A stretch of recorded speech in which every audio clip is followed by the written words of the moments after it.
tardes para todos. ¿Cómo están hoy? Muy bien.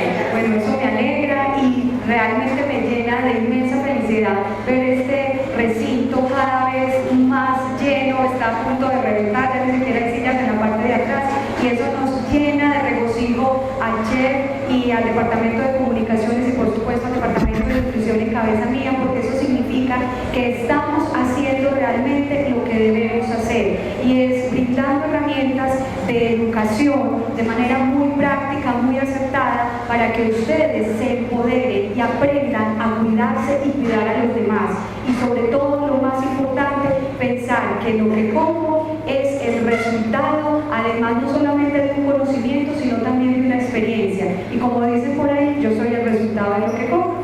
Hoy entonces vamos a hablar del cuidado del hígado, una glándula supremamente importante, es la más grande del cuerpo, además que sobre ella pues existen muchos mitos y dudas, inquietudes. Además ustedes se preguntarán, ¿por qué voy a hablar del hígado? Resulta que el día 28 de julio, ¿sí?, ya dentro de 3 días, se va a celebrar a nivel mundial el Día contra la Hepatitis, ¿sí? Entonces, pues nosotros nos quisimos unir a esa celebración y darles a ustedes información básica, pero bien importante, sobre cómo cuidar este órgano. Tenemos que tener presente que este órgano es muy noble. Todos los días tiene que trabajar, se dice que son más de 500 funciones que realiza el hígado diariamente. Entre las más importantes, la desintoxicación. Es el laboratorio del cuerpo humano, por allá pasa lo bueno y lo malo, ¿cierto? Entonces quiere decir que cuando estamos hablando de que es un órgano multipropósito, hay que tener en cuenta que su cuidado aún es mayor. Casi que uno pudiera decir, después del corazón, los riñones, el hígado ocupa ese lugar indispensable para la supervivencia humana. Entonces tiene funciones tan importantes, no solamente como la degradación de toxinas, sino también como el almacenamiento de la energía, lo que llamamos el glucógeno, que es cuando el azúcar se almacena allí, ¿para qué? Para esperar en el momento en que se necesite y poder brindar la energía al resto del cuerpo. Allí también se produce el colesterol, y yo también se los había mencionado en otros encuentros, y es que el hígado es realmente quien va a fabricar mucho más del 90% de ese colesterol que va a circular, o sea que solamente ese 10% viene de manera exógena a través de la dieta, pero que es el hígado el encargado de producir tanto el colesterol bueno como el colesterol malo. También es un órgano donde se guardan vitaminas y se sintetizan o se producen otros nutrientes tan importantes como ciertas proteínas. Y vitaminas, por ejemplo, como la vitamina A, la D, la E, se guardan allí precisamente esperando volverse útiles en el funcionamiento del cuerpo. Con respecto a la proteína, es fundamental también tener presente que en ese hígado, si bien se sintetizan aquellas proteínas que no recibimos de la dieta, les recuerdo que las proteínas que vienen de la dieta, de los alimentos, se llaman proteínas esenciales, que son proteínas que realmente el cuerpo no puede fabricar. Y allí en el hígado, a partir de este recurso, que es el que viene de la proteína de los alimentos, más lo que el cuerpo puede ofrecer, se sintetizan o se producen otras proteínas que son vitales en el funcionamiento de los músculos, en el transporte de vitaminas, en la fabricación de enzimas digestivas. Entonces, como ustedes pueden ver, realmente el hígado necesita de muchísimo cuidado. Cuando pensemos en el hígado, no solamente vamos a pensar en alcohol, porque muy seguramente muchas personas asocian que el hígado se enferma por el abuso del alcohol, y eso es cierto, realmente el hígado se puede enfermar porque yo abuse del alcohol y finalmente entonces esté haciendo un cambio en la forma y en el funcionamiento de esas células hepáticas. El problema es que esas enfermedades hepáticas son silenciosas, no son tan expresivas como cualquier otra enfermedad.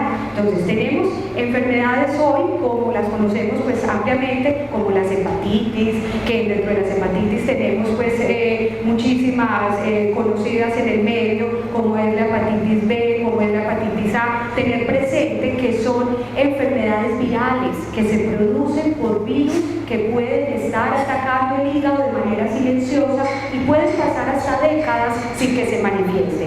Por ejemplo, la hepatitis hepatitis A se produce por alimentos que estén mal lavados, es decir, estamos hablando del contacto con aguas contaminadas o con un mal saneamiento, ¿sí? La hepatitis A generalmente ataca más a la población infantil, pero también se pueden ver personas adultas de igual manera con este tipo de enfermedad. Entonces es una enfermedad que fácilmente se puede prevenir, tiene además vacuna. Entonces es lógico pues que si es una enfermedad susceptible a prevenir, está en manos de nosotros hacer que este virus no ataque el hígado, porque finalmente entonces si lo hace en silencio, cuando se expresa ya puedo tener una cirrosis o una falla hepática que va a tener un desenlace en el cual o bien me voy a un trasplante de hígado o quizá incluso pueda llegar a un desenlace fatal. La hepatitis B, que es otra enfermedad viral también muy conocida, lo que no sabe la gente es que puede ser 50 a 100 veces más infectocontagiosa que el mismo VIH o SIDA, ¿sí? Y que es una infección que de todas formas no solamente la vamos a, digamos, a relacionar con la promiscuidad sexual, sino que también vamos a incluir dentro de esas causas o etiología o causas pues, de la situación, aquellas personas que tienen constantemente el uso de inyecciones o de medicamentos inyectables sin ningún tipo de bioseguridad. También está asociado a personas que reciben transfusiones constantemente y lógicamente personal de la salud, que somos los que más estamos expuestos al momento de tener contacto con ciertas secreciones que hacen pues que nos vuelvan más vulnerables. Entonces es una incluso de las hepatitis, como les digo, más silenciosas y que desafortunadamente cuando nos damos cuenta estamos ya ante una situación de una cirrosis. La hepatitis C es muy semejante también a la hepatitis B, en que también se contrae a través de ese contacto sexual no seguro, digámoslo así, y a través también de inyecciones o a través de transfusiones. Y la E está muy relacionada también con alimentos que estén mal lavados. Entonces, ante ese panorama, ¿qué nos queda por pensar? Primero, que tenemos que ser muy insistentes en el aseo, en la higiene de los alimentos. Ya ustedes incluso han adquirido ciertas herramientas sobre cómo hacer esa limpieza y desinfección de alimentos crudos, como verduras, como frutos. También tener presente que frente a la elección de los alimentos tenemos que ser también muy exigentes con las fechas de vencimiento, con el tipo de expendio donde yo consiga el alimento, y máxime pues si es un alimento crudo, y que realmente pues nosotros en eso tenemos que pensar que ante ello quien se debe cuidar o quien debe pues empezar por ese cuidado pues es uno mismo, ¿cierto? Saber también en qué sitios me alimento, en qué sitios estoy compartiendo esa alimentación. Si lo hago todos los días por fuera de la casa, entonces también es importante que uno sepa dónde acude para alimentarse. Con respecto a otra enfermedad que también está muy de moda, que es el hígado graso o esteatosis hepática, ahí sí tenemos que culpar directamente a los hábitos de alimentación. Yo les he dicho que en la barriguita tenemos, como quien dice, un cuarto de San Alejo, un cuarto útil donde yo guardo lo que he usado por mucho tiempo, que he abusado, y que allí entonces se está guardando todos esos abusos. Cuando hablamos de abuso, estamos hablando del abuso de las harinas refinadas, harinas blancas o procesadas, hablamos de los azúcares blancos, hablamos también del abuso de los mismos azúcares y por supuesto también del alcohol. Entonces ese pobre hígado empieza a tener una cantidad de transformaciones en su forma y en su función, llegándose incluso a cubrir totalmente de grasa, y esa grasa es la que hace que empiece a cambiar la forma como actúa. Una esteatosis hepática o un hígado graso no te va a matar, pero sí va a generar cambios que pueden a largo plazo cambiar ese funcionamiento y hacer que el hígado empiece a tener cambios de células y que te puedan llevar incluso a un cáncer, ¿cierto? Entonces allí es donde decimos que cuando hablamos del abuso, a veces uno es muy dado que en este momento no me está pasando nada y yo como y como, o comí y comí, porque esa es otra cosa, que el cuerpo a uno le pasa facturas, y el primero que le pasa facturas es el hígado, y lo hace de manera silenciosa. Entonces allí es donde hacemos ese llamado a que sí es importante cuánto comamos, cómo lo comemos y a qué hora lo comemos. Entonces es fundamental y reiterativo pensar en ello. Pensar también que si el hígado entonces es el reservorio de muchas vitaminas, tenemos que ser cuidadosos con las vitaminas, y aquellos que en el mercado los venden sin ningún tipo de receta. Al hígado van a dar todos esos medicamentos, tanto los medicamentos tradicionales como los productos que llamamos fitoterapéuticos o productos herbales o productos pues homeopáticos. Entonces sí es importante saber que hay vitaminas que se guardan, se reservan por un tiempo prolongado y que pueden llegar a dañar el hígado, como la vitamina A, como la vitamina D, como la E. Entonces hay que tener especial cuidado y no autorrecetarnos con este tipo de vitaminas que son liposolubles. Frente entonces a la alimentación, ¿qué hacer? Bueno, primero que todo, tener presente, aunque la proteína es fundamental para el mantenimiento de huesos, de músculos, para mejorar las defensas, vamos a sacar una regla general, y es que deberíamos, y esto es una recomendación mundial que nos da el grupo de expertos, por cada peso que tengamos, es decir, vamos a hablar más bien de cuántos kilos tengo. Lógicamente lo ideal será que no tuviera un peso saludable, pero por lo menos hallemos que el peso que nosotros tenemos lo vamos a dividir en dos, y que esa cantidad, ¿sí?, que nos está dando ese peso dividido en dos es la cantidad de proteína que deberíamos ingerir en el día. Me explico para que lo podamos entenderlo más fácilmente. Si yo estoy pesando 60 kilos, entonces aproximadamente yo requeriría 30 gramos, no 30 kilos, sino 30 gramos de proteína al día. O sea que estamos hablando de la mitad del peso en gramos. Cuando ustedes me preguntan, Natalia, ¿qué son 30 gramos de proteína? Entonces yo les voy a decir, con una porción de carne, ojalá blanca, ¿sí?, puede ser el muslo de pollo, puede ser la pechuga, ya ustedes saben el tamaño, 100 gramos, con una baraja de naipes, con esa sola porción ya tienen 20 gramos de proteína.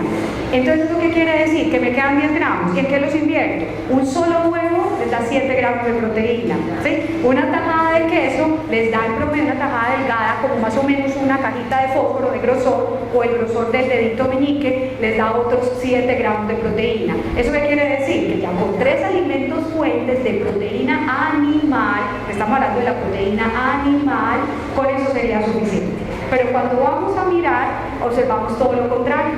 Y máxime, si nos estamos autorrecetando por ciertos regímenes o ciertas dietas donde creemos que entre más carne, mucho mejor, la cuajada es muy saludable, entonces yo como cualquier cantidad de cuajada, ¿qué gran cantidad de carga le estás mandando a tu hígado?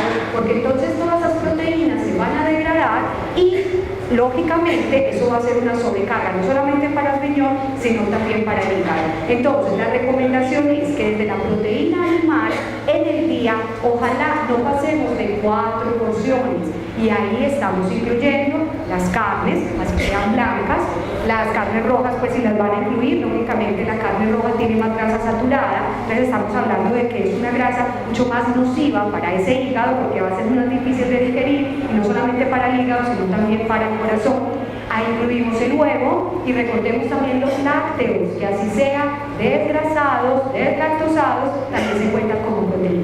Entonces la recomendación es los 4 proteicos, y mucho mejor utilizar proteína vegetal.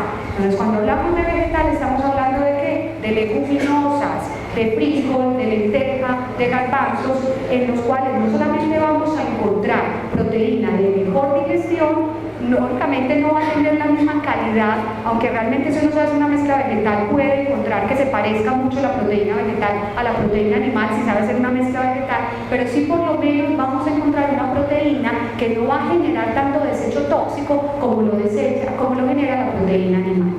Con respecto a frutas y verduras, ¿de qué colores? Y no nos vamos a cansar de decirlo, el verde oscuro. Hoy por ejemplo vamos a hacer una receta con berenjenas.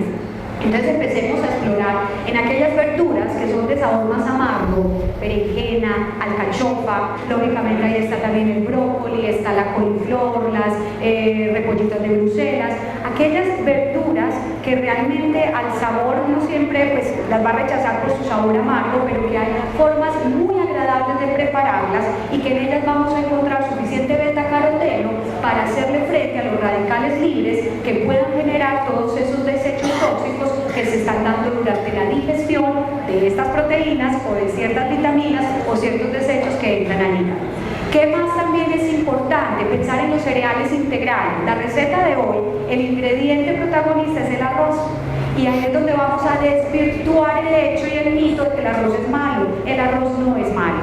De hecho, si yo quiero cuidar el hígado y ya, o si ya he tenido peor alguna enfermedad hepática, he pasado por una cirrosis, o estoy pasando por una cirrosis, o he tenido una hepatitis viral, es importantísimo pensar que debo privilegiar los carbohidratos por encima de las mismas proteínas y de las mismas frutas y verduras. ¿Esto qué quiere decir? Que la persona que tenga su hígado enfermo debe tener al menos entre un 55 y 60% de sus calorías derivadas de productos integrales y derivadas del arroz y de la pasta y de los plátanos y de los tubérculos. Entonces hoy vamos a desmitificar esa idea de que el arroz es malo, de que el arroz engorda.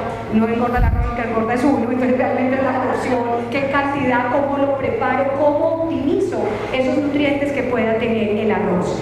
Con respecto al agua, también el hígado necesita ese líquido, porque a través de ese líquido es que podemos también transportar esos mismos desechos que se están produciendo endógenamente.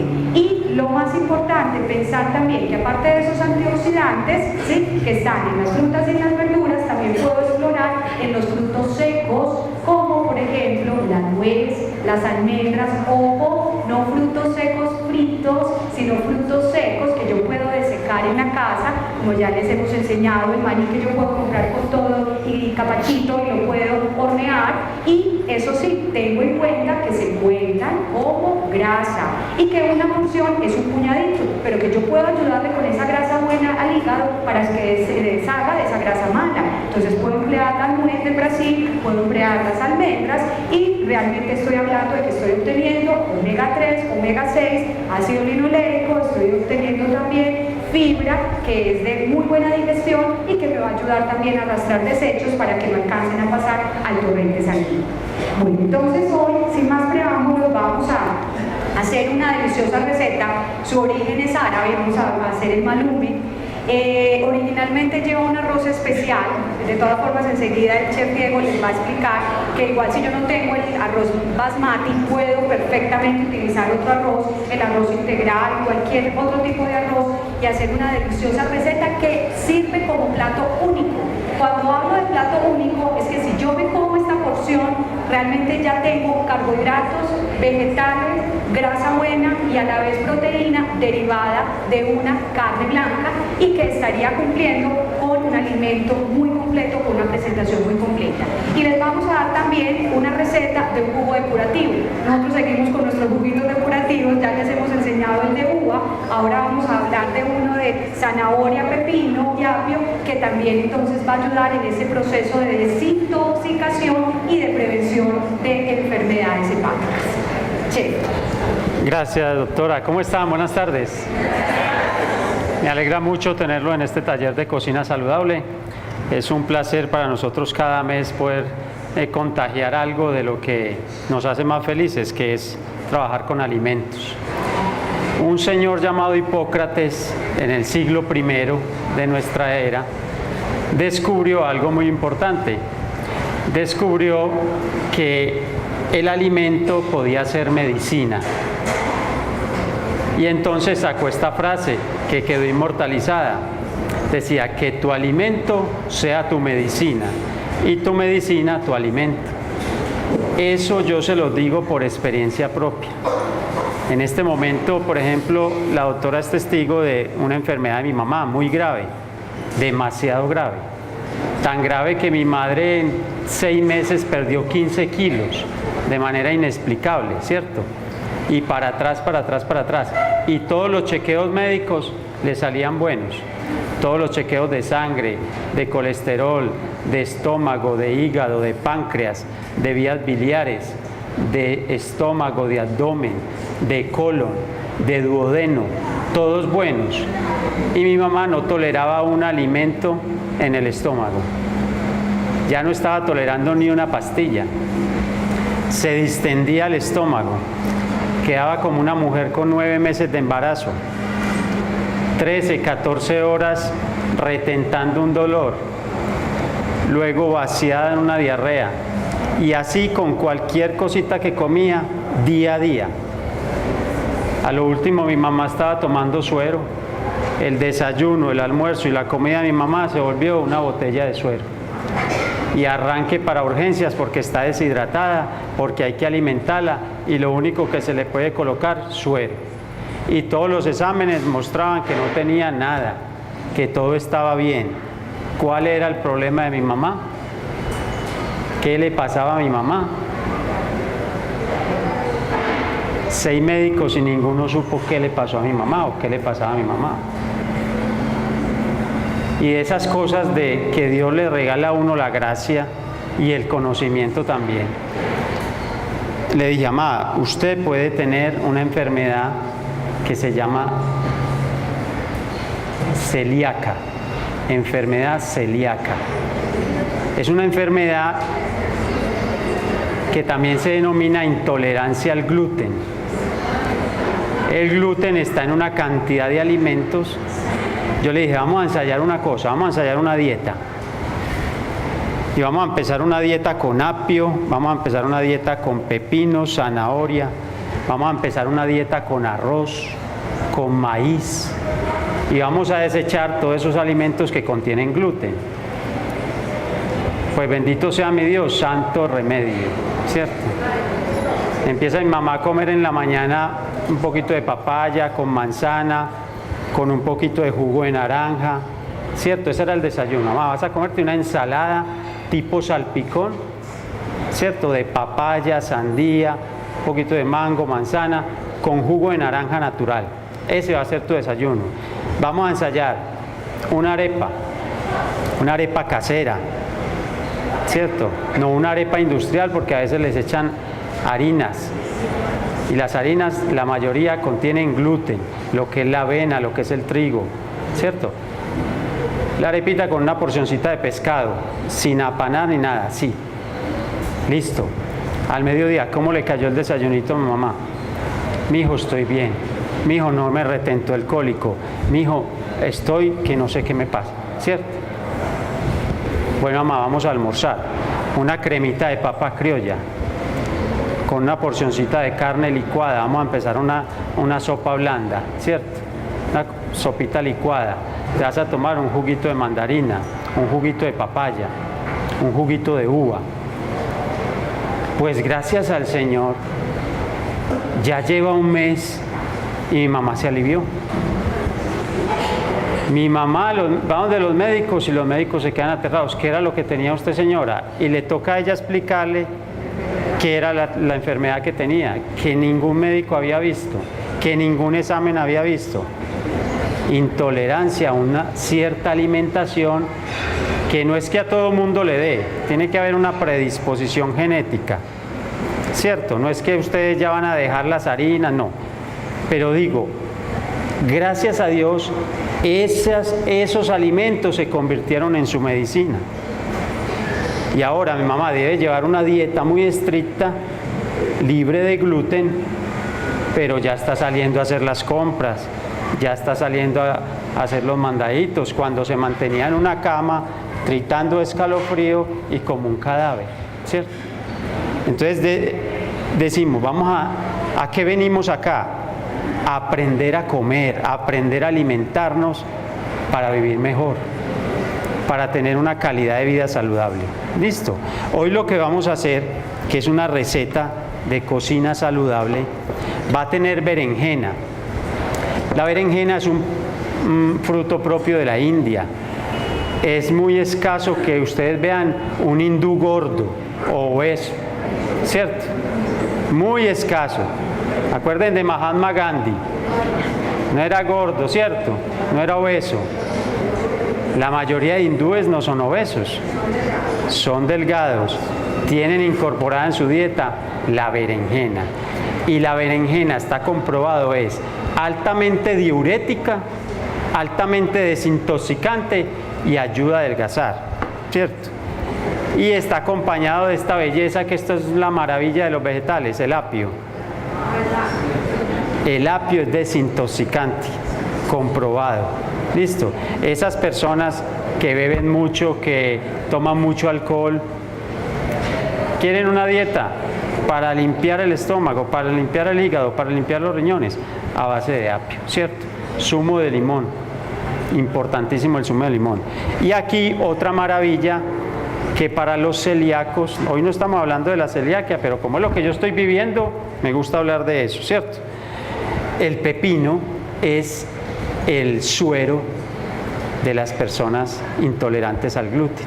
Se convierte en su suero natural. El pepino con la zanahoria. Altamente desintoxicante del organismo. Entonces vamos a tener, ahorita en el zumo depurativo vamos a tener estos 3 ingredientes altamente depurativos. Ahora en la dieta, en el arroz, vamos a preparar un arroz con berenjena y con pollo. Y ese es un plato principal. Les hablamos en la receta del arroz basmati, ¿cierto?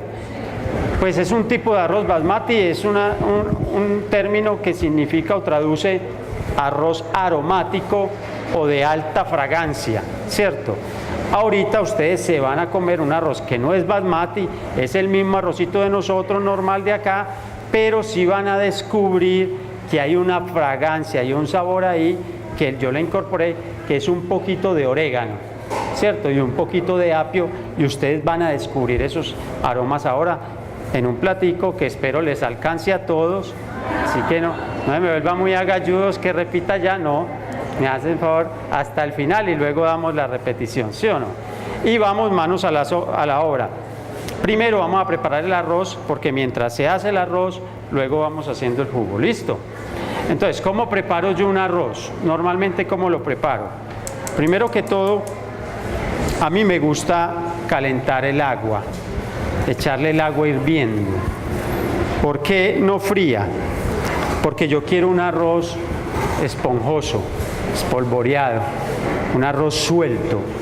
Resulta que como el arroz tiene un almidón, ese almidón, cuando yo le incorporo el agua fría, ese almidón tiende a pelmazar el arroz.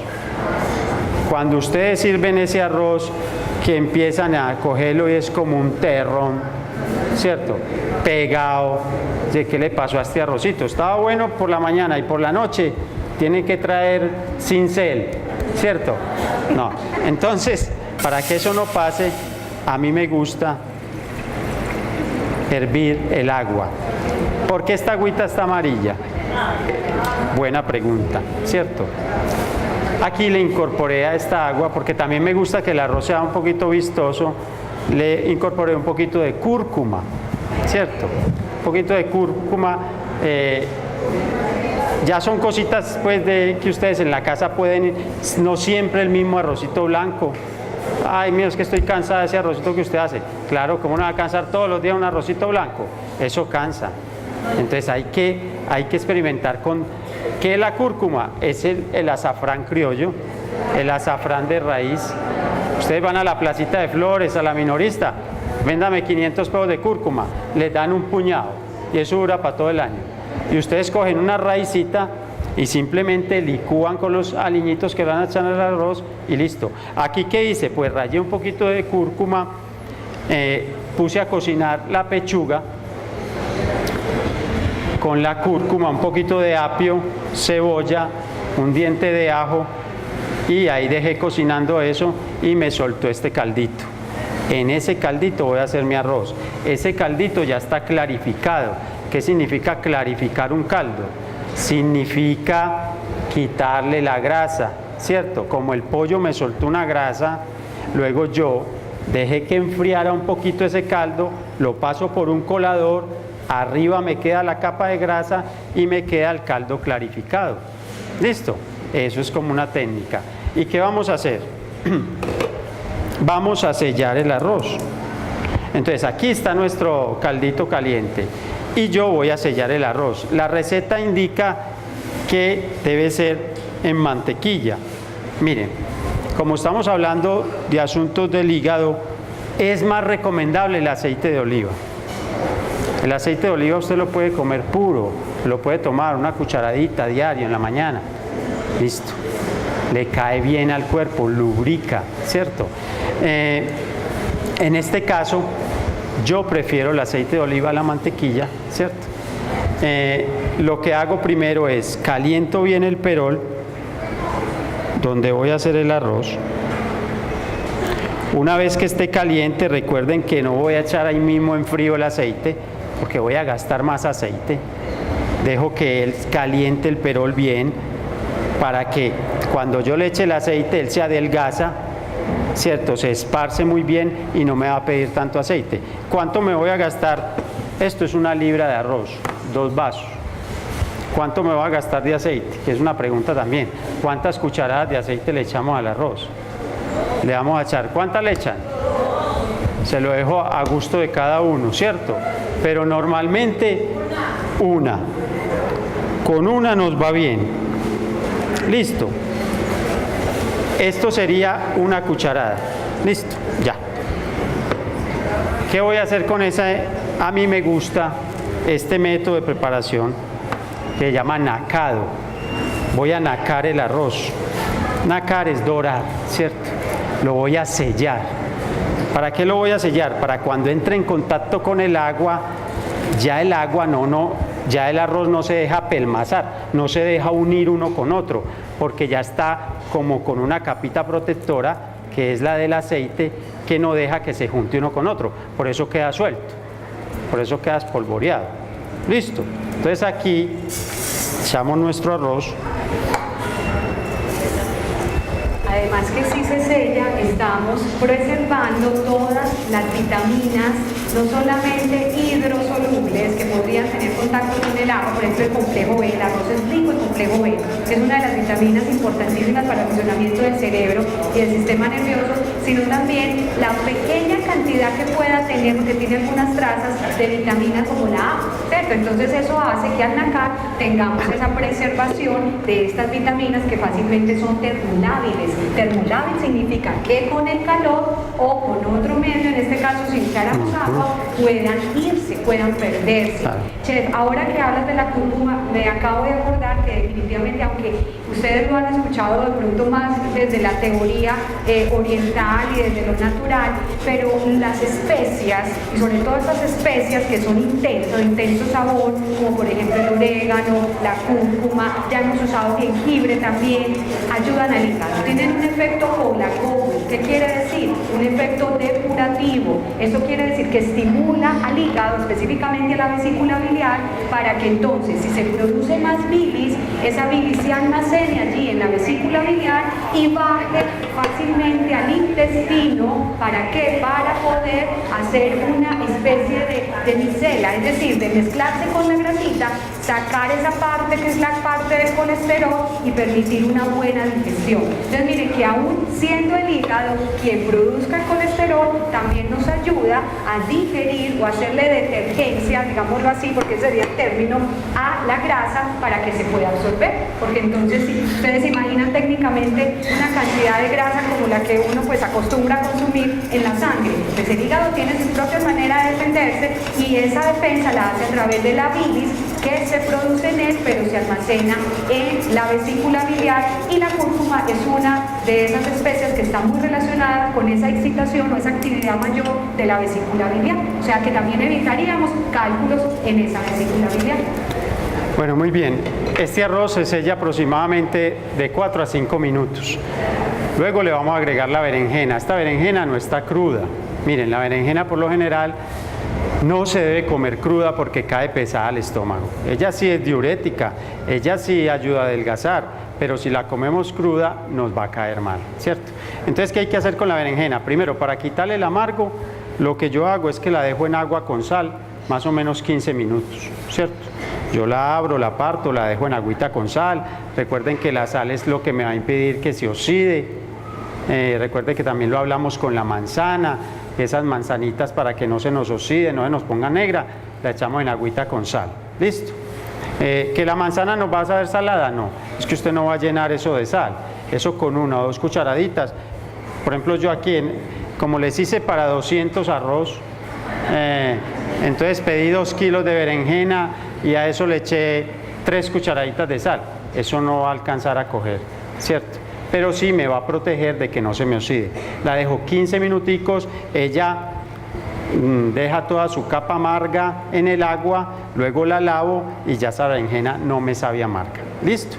Y luego ya la cocino, la sofrío en un poquito de aceite de oliva, lo sofreí un ratico y listo, y así queda. Bien, entonces a este arroz le vamos a agregar así en crudo nuestra berenjena, revolvemos, ahí el arroz ya se está no solo aromatizando, sino que está incorporando el aroma y el sabor que le da la berenjena, ¿cierto? Y aquí el pollo que lo había cocinado, una pechuga la cociné, luego la desmeché y ya se agrega ahí.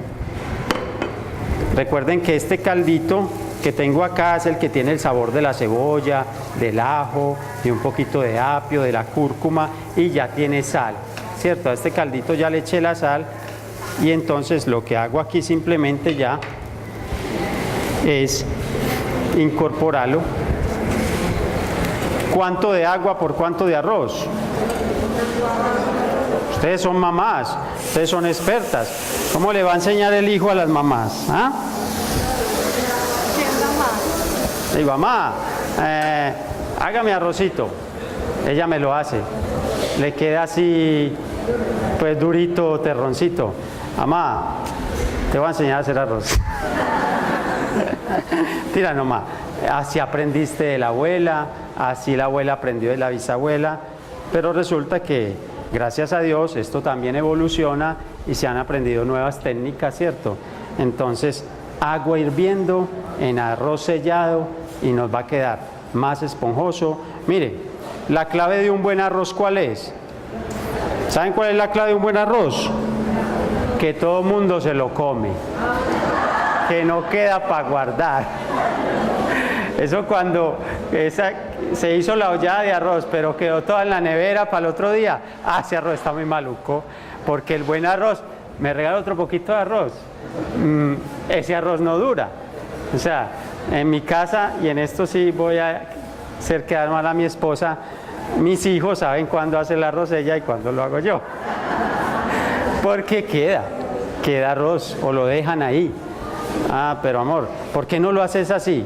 Ay, no, es que es mejor echar el agua fría, echar el arroz, que se haga todo ahí, tapar, y yo seguir viendo la tele, ¿cierto? La novela. Bueno, esto lleva un poquito más de trabajo, de paciencia. Muy bien. Chef, entonces diríamos que podría ser una relación más o menos 2 a 1, una porción, una cantidad de arroz. 4 vasos de agua para 2 de arroz, ¿cierto? O 1 litro de agua para 1 libra de arroz. 2 a 1 es la proporción. ¿Por cuánto tiempo? Miren, todavía yo no lo voy a tapar, porque yo quiero que él empiece a secar, que el arroz le empiece a ganar al agua, ¿cierto? Y está en alto porque yo quiero que ese arroz cocine rápido también. O sea, una de las claves de la cocina es, a mucha gente no le gusta la cocina porque le quita demasiado tiempo, ¿cierto? Dicen, no, pero claro, si usted pone esto en bajo ya y lo tapa, eso se va a demorar mucho más. Pero este arroz debe estar en aproximadamente 15 a 20 minutos. Y ahorita nos vamos a dar cuenta.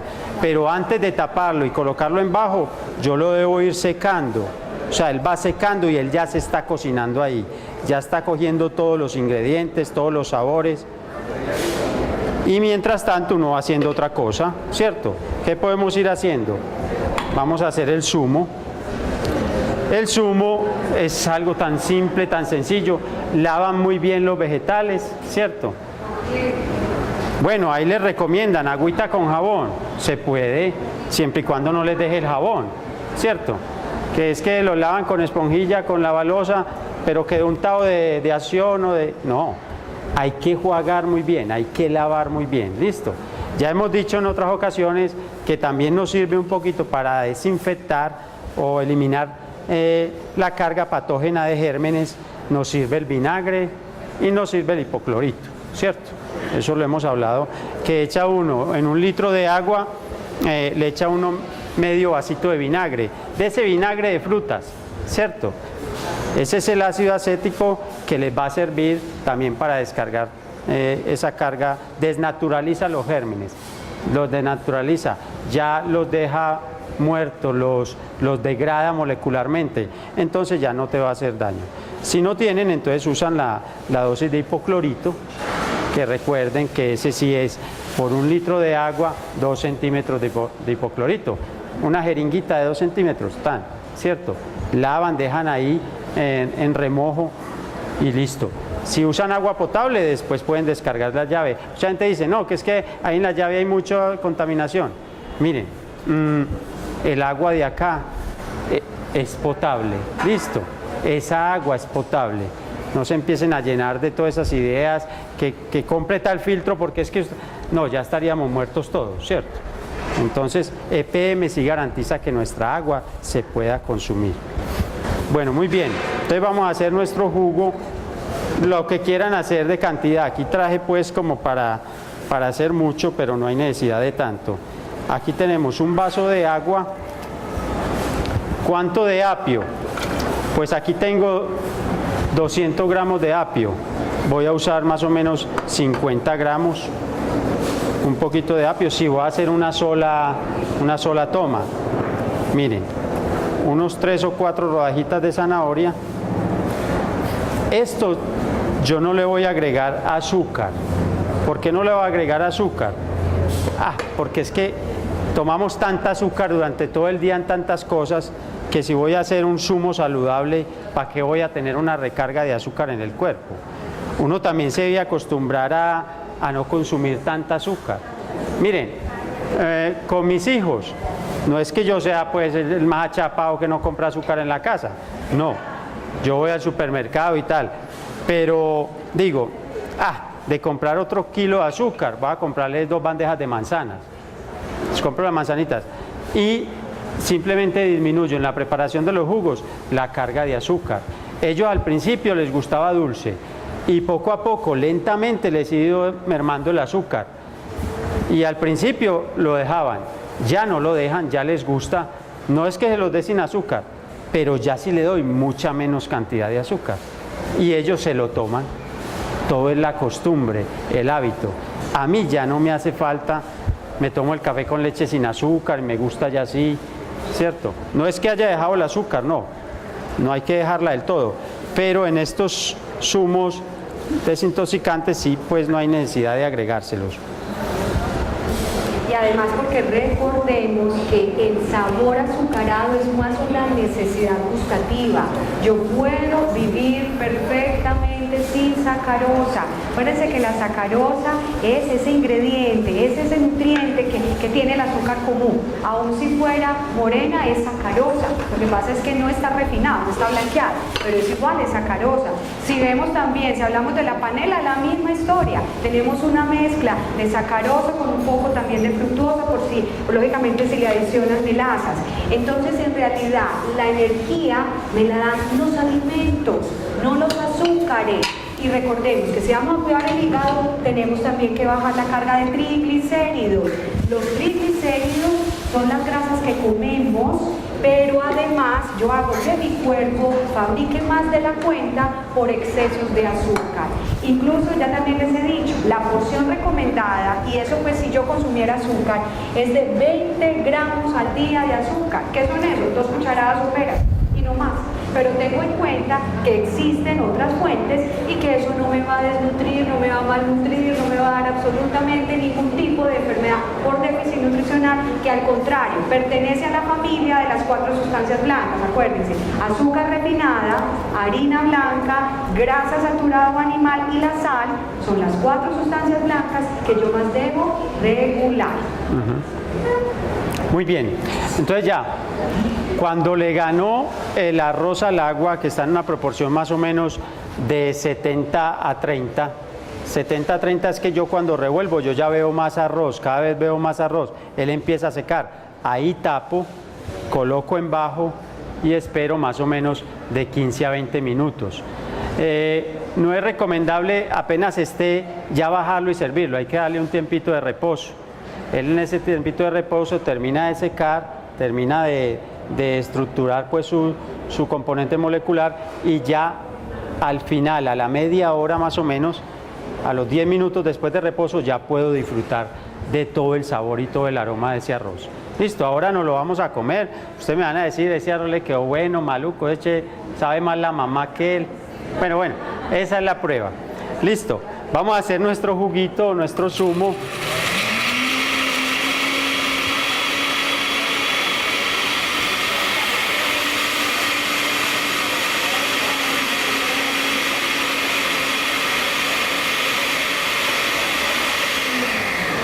Recuerden que las licuadoras tienen una vida útil, ¿cierto? Que más de 30 segundos no es recomendable dejar una licuadora prendida porque se daña el motor. Mi hijo, es que yo la prendí y le dije a usted que le pusiera cuidado. Y le puso cuidado, era que eso ya estaba echando llamas, ¿cierto? No, 30 segundos, no más. Listo. Les dejo a su criterio cómo se lo quieren tomar. Si se lo quieren tomar sin colar, se lo pueden tomar, ¿cierto? Si lo quieren colar, pues lo colan y ya. Y otra cosita, si las personas de pronto tienen intolerancia al pepino, lo tienen es a la cáscara, no al pepino como tal, ¿cierto? Entonces ahí simplemente si les cae pesado el pepino, le quitan la cáscara al pepino y ya. Pero sí es muy importante que lleve el pepino, porque el pepino es altamente depurador. ¿Cómo me doy cuenta yo un indicio de que puedo tener un problema de hígado? Un indicio de los que ustedes sepan de la sabiduría popular. Ojos amarillos, ¿cierto? Se pone amarilla la persona. ¿Las qué? Sí, también. Ajá. Pues yo lo veo muy fácil. ¿Sabe cómo lo? Mal aliento también. Y uno que casi nadie, la gente lo reconoce y cree que es problema del hígado. ¿Sabe cuál es? Alergias en la piel. La piel es el espejo del cuerpo. La piel muestra cómo está tu interior, cómo te estás desintoxicando, cómo están trabajando tus riñones, cómo está trabajando tu hígado, cómo está trabajando el laboratorio. Esas alergias que empiezan, esas rasquiñas, a veces no es solo problema de la piel. La piel está manifestando que hay una intoxicación alimentaria ahí, hay algo que me está cayendo mal, o una medicina, o que estoy tomando, o recuerde que hay unos alimentos que son alergenos, ¿cierto? Que son los que causan posibles alergias. Ahí está el huevo, ahí están las fresas, están las nueces, está la misma soya, no a todo mundo, pero tienen altas probabilidades. Entonces puede ser que no se esté procesando bien y entonces ya está manifestando el cuerpo el problema que hay en el hígado. ¿Cómo me ayudo? Con un zumo de estos. Le empiezo a ayudar a la sangre, le empiezo a ayudar al cuerpo a desintoxicar rápidamente, a eliminar rápidamente. Eliminamos por medio de los riñones, son ese laboratorio que coge todos esos líquidos, los filtra y listo. Lo que nos sirve, toxinas para afuera. Esto sí nos pone a orinar mucho, ¿cierto? Pero si uno tiene esos problemas, entonces lo que más quiere rápidamente es evacuar, limpiar. ¿Listo? Doctora. Bueno, yo voy a colar esto y miren, esto es cuestión de cogerle el sabor. Recuerden que la zanahoria se considera dulce, ¿cierto? Tiene un azúcar natural. El pepino, agua, componente de agua, el apio. Entonces esto ya está listico. Y aquí a mí me hubiera gustado también que esta receta tuviera algo de zumo de limón. También. ¿Cierto? O de naranja, pero el de limón. Les cuento, el zumo de naranja sí le adiciona más azúcares. Ustedes recuerdan, cuando hablábamos de alimentación para las personas diabéticas, decíamos el zumo de naranja rescata la hipoglucemia en un diabético, ¿cierto? Entonces, en aras también de regular los niveles de azúcar o de más fructosa que no necesitemos, mejor el limón. ¿Saben que sí? Y en realidad la fibra, uno diría, pues tristemente no la retiremos. En realidad ahí ustedes están perfectamente dándole a ese intestino una forma de ser, digamos como de alguna manera de seleccionar, de empezar a generar un colador dentro del intestino para que esa grasa que viene, ese colesterol que viene no se reabsorba y no llegue otra vez al torrente sanguíneo. Procuren, ya eso sería una porción de fibra para el día. Estaríamos hablando de más de 3 o 4 gramos de fibra, que ahí está, que aunque sea fibra en parte no soluble, que le da forma a la materia fecal, también es una forma de deshacernos de esas toxinas y que ese mismo colesterol viaja para formar esa materia fecal. Bueno, permiso. Vean, ¿saben una cosa? ¿Saben una cosa? Sabe peor un aguardiente, sabe peor un aguardiente. Y el aguardiente nos compramos en las cajas de litro, ¿sí o no? Nos gastamos 80, 100 mil en esa caja y esto no nos valió ni 200 pesos, ¿cierto? Y esto me va a ayudar a eliminar todo eso. Y el aguardientico antes me va a dejar con un problema, ¿sí o no? Entonces le hacemos unas caras a estos juguitos, por ahí veo unas caras como no, horrible, ¿qué tal? Pero si te servieran el roncito solo en las rocas o el aguardientico, ese sí eche para acá, ¿cierto? Así somos.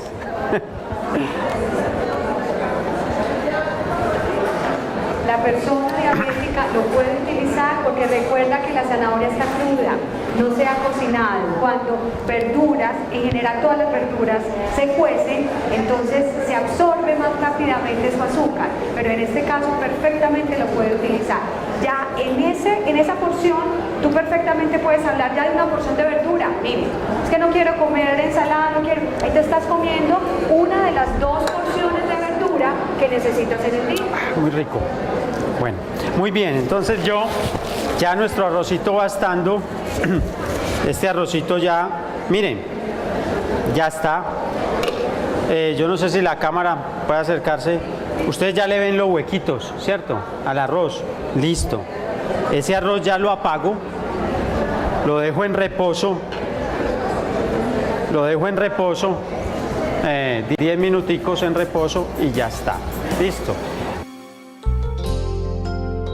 San Vicente Fundación, una vida entera por la vida.